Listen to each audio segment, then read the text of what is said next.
अस्सलाम वालेकुम दोस्तों, मेरा नाम है लियो, मेरे साथ हमेशा की तरह मौजूद है दाऊद और आप देख रहे हैं इस वक्त क्रिकेट अवर अली शो को। कैसे देखना तो दूसरे आप लोग से बात करने जा रहे हैं, बात करेंगे जी आज आपके साथ टॉप क्रिकेट न्यूज का सेगमेंट आपसे शेयर करेंगे। नंबर 1 पे आप लोग से बात करने जा रहे हैं कि जय शाह के ऊपर ब्रॉडकास्टर का जो है वो काफी प्रेशर आ रहा है। उन्होंने कहा कि भाई पाकिस्तान जो इंडिया वाला मैच है इसमें पाकिस्तान बायकॉट नहीं करना चाहिए। ये क्या स्टोरी है वो आपको बताएंगे। बात करेंगे पाकिस्तान की वर्ल्ड कप के हवाले से खबरें आ रही है कि पाकिस्तान ने अपने टिकट्स जो है वो बुक कर लिए हैं भाई वर्ल्ड कप को लेकर। अभी तो कंफर्म ही नहीं हुआ, जुम्मे और मंडे को कंफर्म होना था, लेकिन खबरें हैं कि पाकिस्तान ने अपने टिकट्स बुक कर लिए हैं। ट्रैवल प्लान क्या, ऑस्ट्रेलिया के साथ ही निकलने का इरादा है क्या, इस पर बात करेंगे। और बात करेंगे कि पाकिस्तान ने अपनी प्रिपरेशंस का आगाज कर दिया है किसके साथ? जीत के साथ। तो विक्ट्री के साथ जो है पाकिस्तान ने ऑस्ट्रेलिया को जो है वो हराकर हम सबका दिल जो है खुश किया है, इस पर ही बात करेंगे। तो अगर आप हमारे चैनल पर पहली बार आए चैनल को अभी सब्सक्राइब करें, साथ लेकर बेल आइकन दबाना। बात का आगाज करते हैं नंबर खबर के साथ जो हमारे पास आ रही है। तो दाऊद साहब, ब्रॉडकास्टर्स को जो है वो इस चीज का अब जो है वो खटका लगना शुरू हो गया है, क्योंकि मसला ये आ रहा है कि पाकिस्तान बड़ी आप कह लो कि डीप प्लानिंग के साथ जा रहा है। पहले पाकिस्तान ये प्लान कर रहा था कि हम वर्ल्ड कप का जो है बाइकआउट कर दें, जिसके बाद पाकिस्तान को थोड़ी सी अक्ल आई और पाकिस्तान ने कहा देखें इससे तो मेन हम ये चाह रहे हैं कि यार ब्रॉडकास्टर को नुकसान होना, तो इससे तो उल्टा हमें ही नुकसान होगा, हमारे पर सेक्शंस भी लग जाएंगे, जो पैसे मिलते हैं आईसीसी से वो भी चले जाएंगे, बांग्लादेश तो वैसे बाहर हो गया। तो अब पाकिस्तान ने मजीद प्रेशराइज करने का ये प्लान बना लिया कि इंडिया वाले मैच का जो है ना वो एंड में जाके पाकिस्तान कंफर्म करेगा कि उसको खेलना है या नहीं खेलना। तो अब ब्रॉडकास्टर को खटका ये लग गया कि अगर खुदा न खास्ता पाकिस्तान ने एंड में जाके मना कर दिया कि भाई हम इस मैच को नहीं खेलते हैं, तो वर्ल्ड कप का आधा खर्चा फिर हमें कहां से निकलेगा, फिर जय शाह अकेले तो वो पेमेंट नहीं करने वाले। तो लिहाजा अब जय शाह के ऊपर जो है ऐसा आईसीसी चेयरमैन जो है ब्रॉडकास्टर ने प्रेशर बनाना शुरू कर दिया है कि पाकिस्तान इंडिया वाला जो मैच है वो होना चाहिए। वैसे तो हमें पता है कि पाकिस्तान एंड में जाके खेल ही लेगा, लेकिन मुझे लगता है कि पाकिस्तान ऐसा खिलाड़ी है जो आखिर तक इनको सताएगा जरूर। देखो, ये हम बहुत बार बार आपको बता रहे हैं, जब प्राइम मिनिस्टर शहबाज शरीफ की मोहसिन नकवी से मुलाकात हुई थी तब से हम आपको बता रहे हैं कि मुलाकात में ये कह दिया गया था कि पाकिस्तान वर्ल्ड कप खेल ले, लेकिन मुकम्मल एहतजाज और प्रोटेस्ट जब जब मौका मिले पाकिस्तान रिकॉर्ड करवाए। अब पाकिस्तान करने क्या जा रहा है वो आपको बता देते हैं। आईसीसी और जय शाह में क्या खुलबुली मच रही है वो भी आपको बताते हैं। पाकिस्तान क्रिकेट बोर्ड तो यह ऐलान करने जा रहा है कि अब पाकिस्तान वर्ल्ड कप के लिए टीम भेज रहा है, लेकिन इंडिया वाले मैच का हम फैसला अभी बाद में करेंगे, जिसका मतलब यह कि और लटकाया जाएगा। यह फैसला होने जा रहा है, हम आपको पहले से बता रहे हैं। लेकिन अली साहब, जो बड़ी अपडेट है वो यह है कि आईसीसी शदीद तफ्शीश में पाया जाता है। आईसीसी जिसकी सदारत जय शाह कर रहे हैं, उनकी टीम मेंबरान जो है वो पाकिस्तान क्रिकेट बोर्ड से लगातार राब्ते में है और पाकिस्तान क्रिकेट बोर्ड से कह रहे हैं कि आप कोई ऐसा फैसला ना कीजिएगा जो वर्ल्ड कप को खराब करे। और वो इसलिए कर रहे हैं कि ब्रॉडकास्टर ने पूरी तरीके से जो डंडा है वो आईसीसी की तरफ रुख कर दिया और आईसीसी को ब्रॉडकास्टर ने कहा कि भाई ये पाकिस्तान को लाना आपकी जिम्मेदारी है, आपकी रिस्पॉन्सिबिलिटी है। ये अगर पाकिस्तान ने कहा कि हम नहीं आ रहे या हम आ गए, हम इंडिया पाकिस्तान का मैच नहीं खेल रहे, ये नहीं हो रहे वो नहीं हो रहे, भाई अब नहीं हो सकता, अब बहुत लेट हो गया, जो होना तो हो गया। हमने पैसे पकड़ लिए हैं, हमने इस मैच के इश्तिहार के पैसे एशिया कप से भी ज्यादा दुगने अमाउंट में पकड़े हुए हैं, क्योंकि हाइप इतनी बन गई है इंडिया पाकिस्तान के मैच की, हमने एडवर्टाइजर से पैसा पकड़ लिया। अब कुछ नहीं हो सकता। अगर आप पाकिस्तान बीच में बैक मारता है या पाकिस्तान कहता है कि हम नहीं आ रहे, भाई मैं आपका गरिबान पकड़ूंगा। ब्रॉडकास्टर ने आईसीसी को बोल दिया और आईसीसी का हेड है जय शाह, और जय शाह ने इस टाइम अपनी एक टीम बनाई है आईसीसी में, जो वो पाकिस्तान से मुकम्मल राब्ते में है और पाकिस्तान को कन्विंस कर रहे हैं कि भाई वास्ता है आपका, इस टाइम कोई मस्ती हम अफोर्ड नहीं कर सकते, वर्ल्ड कप आखिरी मोमेंट पर है, आप एक टेस्ट प्लेइंग नेशन हो, आप आईसीसी के फुल मेंबर हो, आईसीसी का 4th मोस्ट आप रेवेन्यू लेते हो, आप मस्ती मत करना। लेकिन रियलिटी यह है कि इस टाइम आईसीसी शदीद बुखलाहट का शिकार है। पहला जो उन्होंने कहा कि हम आपको हरजाना भेजेंगे, ब्रॉडकास्टर ने आईसीसी को बोला कि अगर पाकिस्तान ना आया तो हम मस्ती आपके साथ करेंगे और 38 मिलियन US$ का आपको पहला आपको के भेजेंगे सिर्फ इस इवेंट का, ये नहीं कि ओवरऑल, सिर्फ इस इवेंट का हम आपको एक मैच का 38 मिलियन यूएस डॉलर का आपको चालान भेजेंगे, क्योंकि हमें इससे ज्यादा तो प्रॉफिट होना है। ये तो खाली हमने एक इनिशियल स्टेज में अमाउंट पकड़ी और एक्चुअल जो गेम है वो है ही ये है। अगर आप देखें तो पाकिस्तान जो इंडिया का मैच है वो एक्चुअल गेम ही यहां से बनती है। और मजे की बात यह कि पाकिस्तान को तो पैसे मिलते हैं, लेकिन चूंकि इंडिया ने एक नया फार्मूला के तहत ये कहानी करवा ली है कि 50% जो है वो इंडिया को रेवेन्यू जो है वो जाता है। आपको पता ही है कि आईसीसी का जितना होता है, फिर बाद में पहले तो ये होता था कि सब में जो है बराबरी की सतह के ऊपर बांट दिया जाता था, लेकिन अब ये कहानी सामने आ चुकी है कि इंडिया ने पहले अपना रेवेन्यू जो है साइड पे कर लिया, क्योंकि उनकी वजह से रेवेन्यू ज्यादा जनरेट होता है। तो अब उन्होंने कहा कि भाई हम ज्यादा लेंगे, बाकी कट कट के जाएगा। तो मेन रेवेन्यू जो जाएगा वो यहीं से जाना है। इंडिया वर्सेस पाकिस्तान वाले मैच भी ज्यादा है। हाँ। इंडिया जो टोटल अपना एक साल का आईसीसी से रेवेन्यू लेता है वो 240 मिलियन डॉलर लेता है। आईसीसी हर बोर्ड को जो पैसे देता है वो 2 किस्तों में देता है, 6-6 महीने की किस्त में देता है। यानी कि इंडिया को एक किस्त मिलती है 120 मिलियन यूएस डॉलर की और दूसरी किस्त मिलती है 120 मिलियन डॉलर की वो अलग। अब पाकिस्तान क्रिकेट बोर्ड जो है वो लेता है तकरीबन 34-35 मिलियन यूएस डॉलर के करीब लेता है। पाकिस्तान की 2 किस्तें होती हैं 17-17 मिलियन यूएस डॉलर की। इसी तरह इंग्लैंड फिर सेकंड नंबर पे लेता है, वो 41 मिलियन डॉलर लेता है। फिर जो ऑस्ट्रेलियन क्रिकेट बोर्ड है वो 37 मिलियन यूएस डॉलर लेता है। तो सबका पैसा कट हो सकता है, लेकिन फिलहाल अली साहब एक्चुअली हमने आपको बता दिया कि पीसीबी एंड तक खाली डराएगा, खेलेगा। पाकिस्तान खेल रहा है और इनसाइडर ये रिपोर्ट्स आ रही हैं, प्लस इंटरनेशनल मीडिया ने भी ये रिपोर्ट किया। हम तो खैर अगर आपने हमारे शो देखे हो तो हम तो आपको इवन अभी से नहीं महीनों से ये बता रहे थे कि जब पाकिस्तान ने जाना था श्रीलंका वर्ल्ड कप खेलने के लिए और ऑस्ट्रेलिया और पाकिस्तान की सीरीज थी, तो एक ही जहाज में बिठा के दोनों को रुखसत किया जाएगा। मतलब ये पहले का प्लान था पाकिस्तान क्रिकेट बोर्ड का, अभी की बात नहीं है। ये मतलब 1.5-2 महीने से ही ये प्लान था कि जब वापस जाएगी पाकिस्तान टीम और ऑस्ट्रेलिया टीम, दोनों ने क्योंकि श्रीलंका में खेलने अपने मैचेस इनिशियल और दोनों ने वहीं पहुंच रहे हैं, वार्म अप भी दोनों के वहीं हैं, तो दोनों को एक ही जहाज में रुखसत किया जाएगा। तो अब अपडेट ये आ रही है कि दोनों के जो फ्लाइट्स हैं वो बुक हो चुकी हैं। 1 तारीख आपकी रात होगी, यानी कि आप कह लो कि 2 तारीख शुरू हो गई होगी, मिडनाइट होगी, उसमें पाकिस्तान की कोलंबो की फ्लाइट होगी, लाहौर से ये उड़ान भरेगी, जहां पर पाकिस्तान और ऑस्ट्रेलिया दोनों फ्लाइट में होंगे। तो अली साहब वैसे पाकिस्तान ने बुक किया हुआ है, लेकिन पाकिस्तान ये भी कह रहा है कि भाई इशू नहीं है हमारे लिए, हमें 1 मिनट में कैंसिल करना कोई मसला नहीं है। लेकिन अंदर की आपको बता रहे हैं कोई कैंसिल नहीं जाएगा, पाकिस्तान जाएगा। खैर जी, इसके बाद जो अपडेट आ रही है हमारे पास टिकट का, जैसे हमने आपको ऑलरेडी बता दिया कि पाकिस्तान ने जो वो बुक किए हुए पाकिस्तान जाएगा। पाकिस्तान ने अपना जो है फतहाना आगाज कर दिया है। ऑस्ट्रेलिया जैसी टीम को जो है पाकिस्तान ने पहले मैच में जो है वो दबोच लिया, जो कि पाकिस्तान के लिए बहुत ही ज्यादा पॉजिटिव बात है।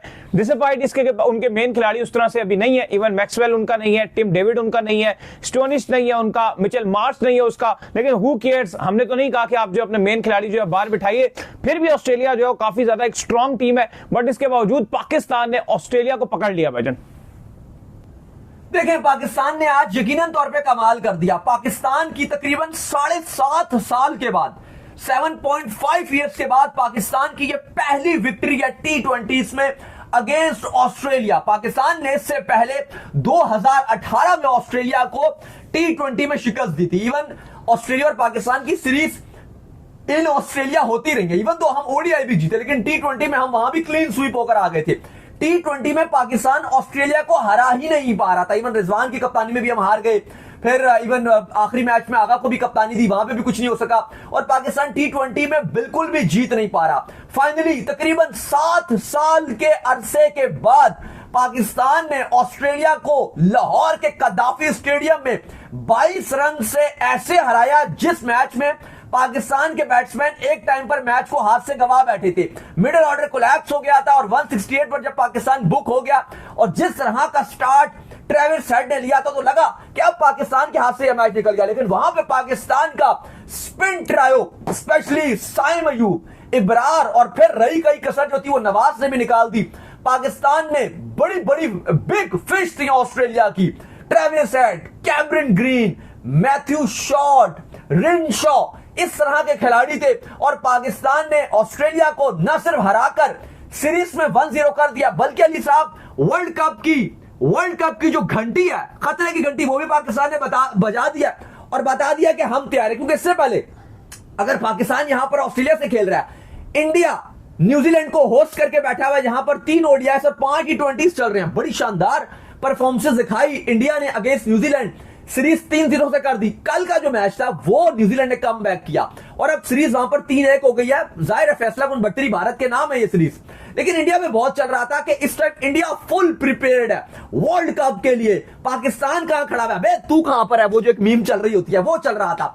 तो आज पाकिस्तान ने जिस तरह से ऑस्ट्रेलिया को हराया, ये देखते हुए कि इंडिया फ्लैट विकेट्स पे खेल रहा है, वहां पे चलो हम मानते हैं कि इंडिया की जो मैचेस हैं वो सारे इंडिया में ही हैं फ्लैट विकेट्स पे, लेकिन पाकिस्तान इंडिया का मैच कोलंबो में है, थोड़ी सी स्लो विकेट होगी। और अगर पाकिस्तान सेमीफाइनल में जाता है या पाकिस्तान फाइनल में जाता है तो वो मैचेस भी अली साहब कोलंबो में ही होंगे। लेकिन दाऊद मेरा मानना है थोड़ी सी आपको प्रिपरेशन जो है वो और करनी पड़ेंगी। उस्मान तारिक को आपको जो है वो ऐड करना पड़ेगा प्लेइंग 11 के अंदर, ख्वाजा नाफे को आपको जो है वो ऐड करना पड़ेगा प्लेइंग 11 के अंदर।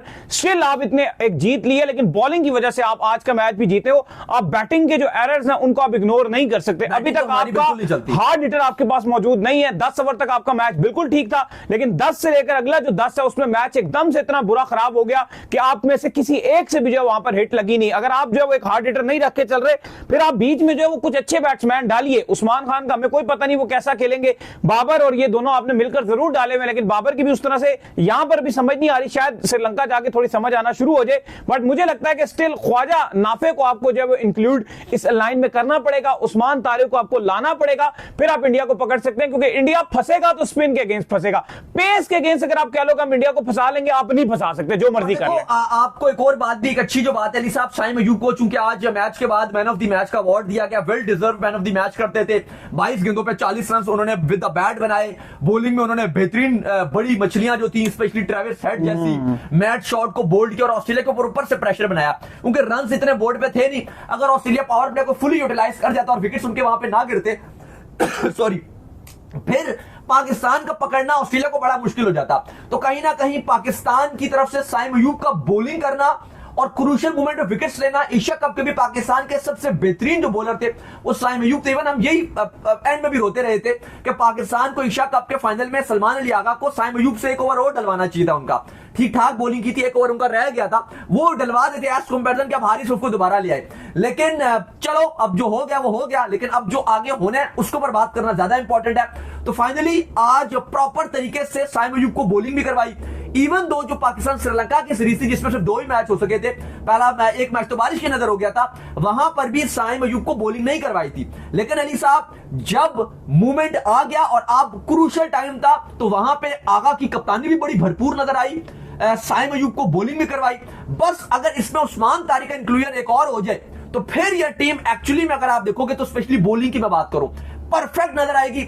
और मालिक अगर इतना खर्चा हो ही गया तो फिर बैटिंग में ख्वाजा नाफे भी अगर आ जाए तो नहीं, ख्वाजा नाफे को आप प्लेइंग 11 के अंदर डाले, आपके पास बड़े ऑप्शन मौजूद हैं, आप किसी को भी बाहर कर सकते हैं। लेकिन मुझे लगता है कि उस्मान खान की जो परफेक्ट रिप्लेसमेंट है वो बन सकते हैं। अगर आपको ओपनिंग में नहीं समझ आ रही, ओपनिंग में आप देख लीजिए, लेकिन ख्वाजा नाफे को आप किसी तरीके से प्लेइंग 11 में उतारें। ओपनिंग तो खैर चलो साहिबजादा कर ही देंगे, जो इंटरनेशनल में उनका एक्सपोजर अच्छा है वो ऑलरेडी कर रहे हैं, लेकिन हार्ड हिटर आपके पास नहीं है। ख्वाजा नाफे को फिर आप एज हार्ड हिटर यूज कर लें, आपके पास बिल्कुल हार्ड हिटर बैट्समैन नहीं है। पीछे नवाज भी जो वो जितनी बॉलें लेते हैं उनकी भी इतनी समझ नहीं आती कि वो आज किस मूड में, आज वो हमारी तरफ से खेलेंगे या दूसरों की तरफ से खेलेंगे, उनका भी समझ कोई नहीं आती। तो मुझे लगता है ख्वाजा नाफे ऐड करना चाहिए। सलमान अली आगा ने कंफर्म कर दिया आज और उन्होंने कहा कि I will be batting at number 3 in the T20 world cup. और उनका मानना यह था कि चूंकि श्रीलंका में कंडीशन स्पिन की होंगी और मैं चाहता हूं कि स्पिन के ऊपर डोमिनेट किया जाए, स्पिन के ऊपर अटैक किया जाए, मैंने कहा था के ऊपर अटैक किया जाए। तो अली साहब ये एक बड़ा इंपॉर्टेंट पॉइंट है, क्योंकि अगर आपका जो बाबर आजम है वो नंबर 3 पे आके स्पिन के ऊपर डोमिनेट नहीं करते, मतलब बाबर की no disrespect to Babar Azam, लेकिन आगा का बैट स्पिन पे बहुत अच्छा, लेकिन आगा नहीं, इंपॉर्टेंट जो चीज थी जो उन्होंने बोला कि वो आके अटैक करते हैं, स्पिन के ऊपर डोमिनेट करते हैं।